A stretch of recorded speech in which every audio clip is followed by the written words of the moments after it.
And this gets back to this idea that we deliberately learn things. And I don't believe that. Hi there, Steve Kaufman here. Today, I want to talk about reading and fluency. Now, remember, if you enjoy these videos, please subscribe. I talk about language learning, hopefully encourage people to learn languages, share some of my experience in learning languages. So if you enjoy them, please do subscribe. Click on the bell for notifications. If you follow me on a podcast service, please leave a comment. I always appreciate it.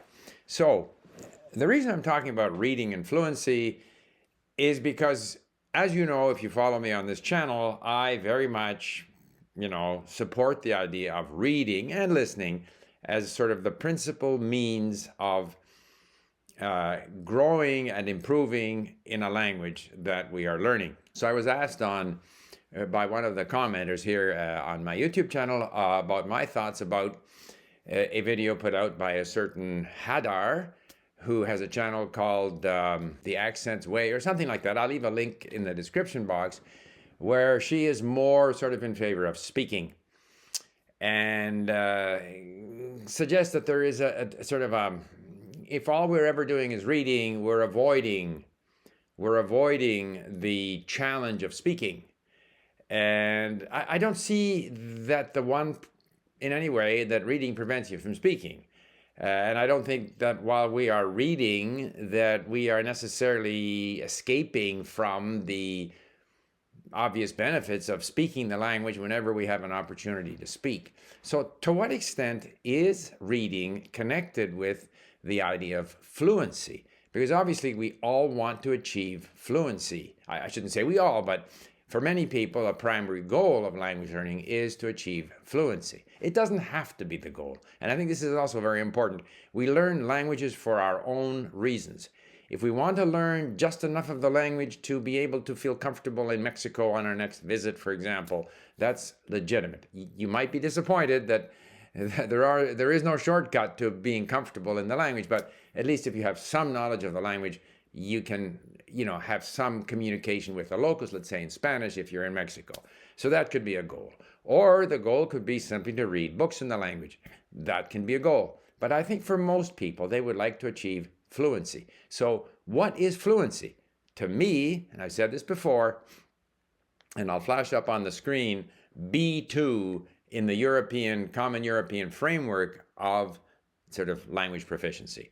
And we'll see that B2, and remember that the Common European Framework has sort of 6 levels, and that, A1, A2 is sort of the beginner level, B1, B2 is the intermediate level, C1, C2 is the advanced level.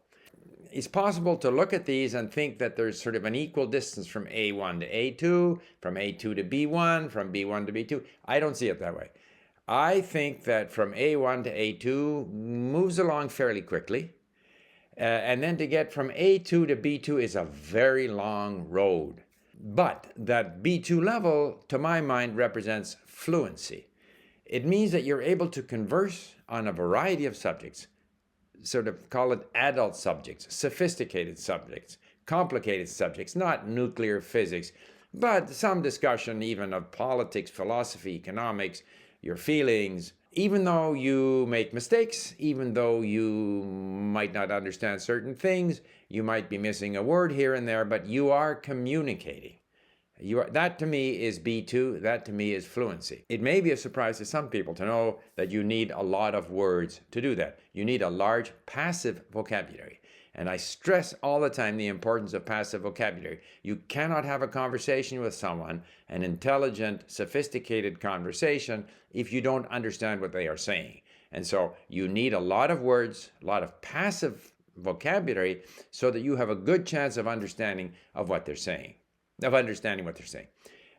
Similarly, if you have a good vocabulary, now you can read books, now you can watch movies, you can understand podcasts, you can do a lot of these things which will enable you to continue to improve in the language. It all requires comprehension. It all requires a large vocabulary. So reading, especially if accompanied with listening, is a great way to increase your vocabulary. Now, having a large passive vocabulary doesn't mean that you can use those words.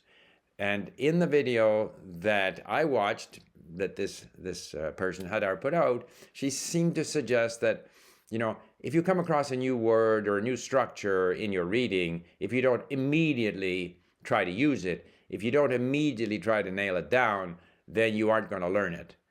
And this gets back to this idea that we deliberately learn things. And I don't believe that. I believe that we gradually we start to assimilate and retain and to be able to retrieve things that we have met several times, hopefully in interesting contexts, and all of a sudden we understand more and more of the language. And if we have opportunity to speak, we end up starting to activate some of that passive vocabulary. So it's more of a fuzzy logic, natural subconscious process rather than a deliberate process. So because you need a large vocabulary to be fluent, sort of getting back to that B2 definition, therefore a lot of reading is very important if you want to achieve fluency. Now, there are techniques that you can use so that your reading, to help you retain more of the words that you're coming across. That's why at LingQ, we have a system where we enable you to save words to a database. You can review the words. You can, if the text is very difficult, you can look at it in sentence mode. If you want to try to find content that is at that, what I consider the sweet spot of 10 to 15% unknown words, some of which may be names, but that's going to be at a level where it's not too difficult for you to read with the help of the functionality that we have at LingQ. With the help of audio, it's not going to be too difficult, but you are exposing yourself to more new words. Obviously, another technique is to stay within a certain, subject area, be it economics or politics, or certain writers who tend to use the same vocabulary, so that you have a better chance of coming across these relatively low frequency words more often. So these are some of the techniques that you can use to help the reading activity give you that potential to become fluent. In order to become fluent, you need quite a large vocabulary. You don't need an enormous, you don't need to know every possible word in the dictionary. You can also forget some of the very basic words. That's not a problem. But you need to have, and I refer to this reserve, you need to have this large background with the knowledge, of these words, or at least with the having had the experience of encountering these words, so that slowly you start to activate them when you have a chance to speak. Therefore, reading is not an escape from speaking, it's a preparation for speaking. If you combine it with listening, then it's an even better preparation for speaking. And the idea that somehow many people, and this was the point of this video, and you can have a look at it, she seemed to suggest that listening to podcasts and reading and so forth is you are escaping from that obligation to go out and use it. Yes, it is true that there are many people who have a good passive understanding of, let's say, English, and who are reluctant to use it. Of course, you shouldn't be reluctant to use it. However, the better your vocabulary, the better your understanding of the language, the better you read, by and large, the more confidence you're going to have in speaking. If you don't have that large passive vocabulary and you miss a lot of what's going on around you, you will be more reluctant to speak.